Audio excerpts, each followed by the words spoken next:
권영철 선임 기자 어서 오십시오. 안녕하십니까. 정두원 전 의원은 가을 노래 하나 추천하고 가셨어요. 네. 가을 편지. 네. 권영철 선임 기자는 오늘 9월 1일 가을 노래 뭐 듣고 싶은 거. 오늘 나오다가 저 페이스북을 보니까 호주는 이제 봄의 시작이더라고요. 그렇죠. 반대편에 있으니까. 예, 그래서 저는 이상화 시인의 빼앗긴 들에도 봄은 오는가. 잠깐만 진짜. 아니 가을 분위기 노래를 얘기하는데 무슨 빼앗긴들에도 왜 이렇게 우울한 얘기를 하세요? 오늘이 뭐 내일 모레가 방송의 날이지만 오늘이 방송의 날 기념식을 하는 날이잖아요. 전야제하는 날이죠. 예, 좀 우울한 이제 KBS, MBC 총파업을 예고하고 있고 공영방송 공정성 회복을 위한 노력 좀 우울한 얘기를 좀 하려고 해서 그렇습니다. 그러니까 낭만적인 계절 가을이 왔지만 네. 방송계는 그리 낭만적이지 못한 이상화. 예, 뭐 방송 기자들, 방송 PD들, 현업자에게 봄이 오기를 바라는 마음에서 저는 빼앗긴들에도 봄은 오는가. 그 노래. 뭐 오늘은 저 정두원 전 의원이 예약을 하고 가셔서 오늘은 못 틀겠고 봄에 네. 한번 틀겠습니다. 그 노래. 오늘 와이뉴스 주제는 뭐예요?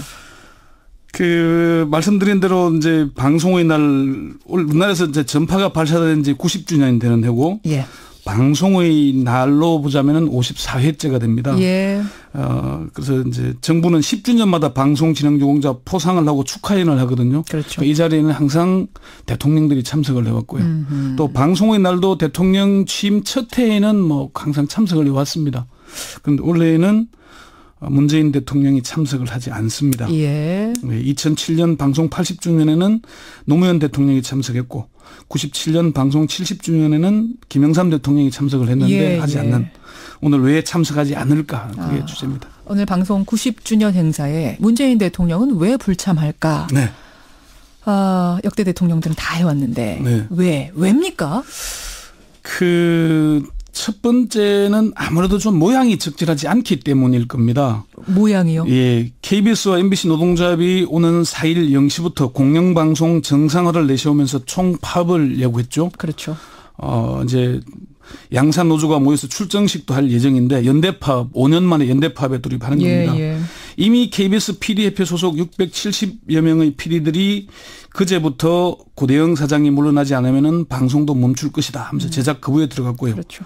이미 기자들도 이제 제작 거부하고 있는 이런 상황에서 대통령이 방송의 날 기념식에 나가서 KBS와 MBC 경영진과 나란히 기념사진을 찍고 축사를 하는 게 적절한가. 여권의 한 핵심 관계자가 그렇게 얘기를 하더라고요. 방송의 날 축하회에 KBS 이인호 이사장, 고대영 사장, MBC 고영주 이사장, 김장겸 사장이 참석하는데 네. 문재인 대통령이 참석하는 게 옳겠나 이렇게. 고영주 이사장. 네. 이 사람은 문재인 대통령이 공산주의자라고 설마 지금도 주장하고 있습니까? 어제 이제 명예훼손 첫 재판이 있었는데요. 그 자리에서 여전히 문 대통령은 북한 추종 발언과 활동을 해온 공산주의자라고 주장을 하면서 어제도 그 얘기를 했어요. 허위 사실을 적시했다는 검찰의 기소를 도저히 이해할 수 없다 이렇게 주장을 했습니다. 굽히지 않고 있군요. 네. 이런 상황인데 과연 그 행사에 나란히 참석할 수 있겠는가. 그런 점이 있고요. 두 번째는요. 공영방송에 대한 강력한 메시지를 보내는 것이다. 이런 분석입니다. 어떤 메시지입니까? 문 대통령이 역대 대통령들이 참석하던 방송의 날 행사에 불참하는 것은 매우 이례적이지만 그만큼 단호한 메시지를 던져주는 것이라는 거죠. 지난 5월 31일 지상파 방송 3사가 공동 주최한 지상파 UHD 개국 축하 쇼에도 참석하지 않았죠. 그때도 영상 메시지만 띄운 걸로 합니다. 그렇습니다. 문 대통령이 지난 22일 방송통신위원회 업무보고에서 한 말이 있는데 잠시 들어보시죠. 언론 지수가 민주정부 때보다 크게 떨어졌습니다. 특히 공영방송은 독립성과 공공성이 무너져 신뢰가 땅에 떨어진 지 오래입니다.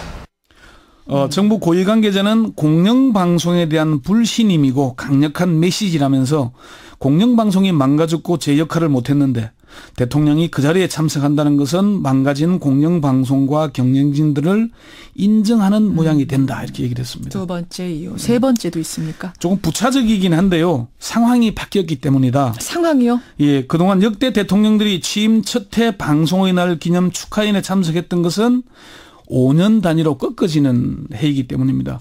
통상 대통령이 뭐 언론사나 행사가 55년 뭐 60년이 꺾어지는 해는 가거든요. 예, 예. 2003년 노무현 대통령이 취임했을 때는 제40회 방송의 날 축하전이었고 예. 2008년 이명박 정부에서는 45회, 2013년에는 50회였는데 원래는 54회입니다. 그러니까 방송이 출범한 걸로 하면 90주년이 맞지만 네. 방송의 날이라는 게 생긴 걸로는 54회, 네. 55가 아니다. 이게 원래 이제 정상적으로 5년마다 정부가 바뀌었다면은 내년이니까 그렇죠. 55회 참석할 수 있는데 54회니까 좀 부차적인 얘기긴 합니다만 뭐 그런 이유들로 분석을 합니다. 문재인 대통령은 그러면은 공영방송 정상화되기 전에는 KBS, MBC 정상화되기 전에는 모든 방송사 행사에는 참석하지 않는 걸까요? 그걸 명시적으로 밝힌 적은 없습니다. 그렇지만 당분간 방송사 행사에는 참석할 일이 없을 것으로 보입니다. 그래요. 정부 한 고위 관계자는 문 대통령은 앞으로 당분간 지상파나 종편 등에서 주최하는 행사에 참석하지 않을 방침인 것으로 안다 이렇게 얘기를 했고요. 문 대통령이 그동안 취임 이후에 공영방송 정상화에 대해 단호한 입장을 보여왔죠.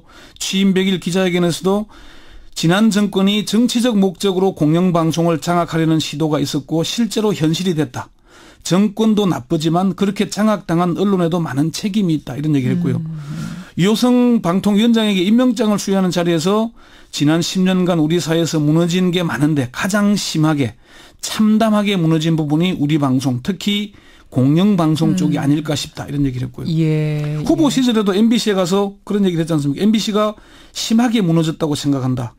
이명박근혜 정권은 공영방송을 장악해 국민의 방송이 아니라 정권의 방송을 만들어 공영방송이 다 망가졌다. 네. 옛날 자랑스러운 MBC 모습이 어디 갔나 하는 생각이 든다. 이런 얘기까지 했죠. 그렇군요. 당분간은 참석 안 할 것 같네요. 제가 봐도. 네. 그나저나 MBC하고 KBS는 연대 총파업에 이제 나서기로 결정을 하고 4.1 총파업에 돌입하기로 한 거죠. 그렇습니다. 5년 만에 연대 파업을 결정하기로 했고 총파업 명분이 방송법 개정과 공정방송 사수, 단체 협약 쟁취인데 공영방송을 저해해온 KBS 고대영 사장, 이인호 이사장, MBC 김장겸 사장, 고영주 박문진 이사장 등 경영진 퇴진도 핵심 쟁점입니다. 그렇게. KBS 기자협회는 이미 8월 28일 0시부터 제작 거부에 들어가 있고요. 예. PD 670명도 고대영 사장이 물러나지 않으면 방송도 멈출 것이다. 이렇게. 거기다가 지금 KBS, MBC의 보직을 가진 간부들이 줄줄이 사퇴를 하고 있습니다. 이 분위기가 또 심상치 않아요. 이게 파업도 들어가기 전에 이미 줄줄이 사퇴를 하잖아요. 그렇죠. 지난번에는 파업이 장기화되면서 이제 뭐 보직 간부들이 동참을 하거나 보직 사퇴하는 경우가 있었는데 이번에는 시작도 하기 전에 이미 하는 겁니다. 그 의미는 뭐냐면 보직을 가지고 있으면 노조 파업에 참가하기가 어려운 거죠. 참석할 수 없죠. 사실 보직을. 그러니까 나는 노조 파업에 참석하기 위해서 부장직 던지겠다. 이렇게 되는 거잖아요. 예, 부장, 국장, 책임 보직들 다 던지겠다. 예, 이런 상황이기 때문에 그래서 뉴스와 프로그램 속속 결방되고 있고요. KBS ETV 추적 60분 대신에 이제 영화가 나갔고요. 아침 뉴스 타임도 진행자가 교체되고 뭐 이런 식 계속 지금 이제 파행이 빚어지고 있습니다. 그렇죠. 이런 상황에서 대통령이 방송의 날 축하연에 참여하기는 어려운 그 속사정 오늘 와이뉴스에서 들여다봤습니다. 아까 뭐 빼앗긴 데라도 봄은 오는가 우울한 심경을 말씀하셨는데 그래도 제가 우리 청취자들께 전해드릴 건 전해드려야 될 것 같아요. 우리 권영철 선임 기자가 그리고 저희 송근필 PD가 방송진흥 유공 문화포장 대통령 표창 오늘 사실은 수상자시잖아요. 그렇게 됐습니다. 좀 씁쓸하긴 합니다만은 어쨌건 뭐 이제 김현정 뉴스쇼에서 이렇게 제가 한 7년 반 가까이 그렇죠. 권영철의 와이뉴스를 해왔고 손근필 PD가 CP로서 이렇게 해왔다는 뭐 평가를 받는 거니까. 공로를 인정받았습니다. 되게 참 좋아해야 되는데 그러니까요. 기분이 좀 씁쓸하고 사실은 지금 그 자유한국당이 한나라당 새누리당 후신 아닙니까? 요새 뭐 방송 장악 운운하는데 이 이명박근혜 정권에서 방송은 망가질 대로 망가져 왔습니다. 사실은 미디어법 날치기 통과해서 종편 4개나 허가했고 KBS 정현주 사장, 엄기영 사장 사실상 쫓아냈잖아요. 그래서 뭐 판결에서 패소하기도 했고 지금 자유한국당이 방송 장악 저지 투쟁위원회를 꾸렸는데 사실 속아웃을 일입니다. 방송을 장악하고 공영방송의 공영성과 공정성을 무너뜨리는 게 누군데 방송 장악을 언급하는지 참 모르겠습니다. 최근 개봉한 영화 공범자들을 보면은 이명박근혜 정권에서 어떻게 방송이 망가져 갔는지가 잘 드러나지 않습니까? 그렇죠. 오늘 좀 씁쓸하지만은 그래도 뭐 김현정 앵커의 축하 잘 받겠습니다. 제가 좀 한 톤 높여서 축하드려야 되는데 그렇지 못해서 죄송하고요. 네. 우리 청취자들이 지금 막 축하 문자 보내주세요. 그래도 우리 10년 동안 열심히 뉴스쇼만큼은 할 말 했다, 잘했다, 박수 보내주시는 것 감사합니다. 겸허히 받으면서 저희 더 열심히 전하겠습니다. 권영철 선임 기자 축하드립니다. 고맙습니다. 고맙습니다.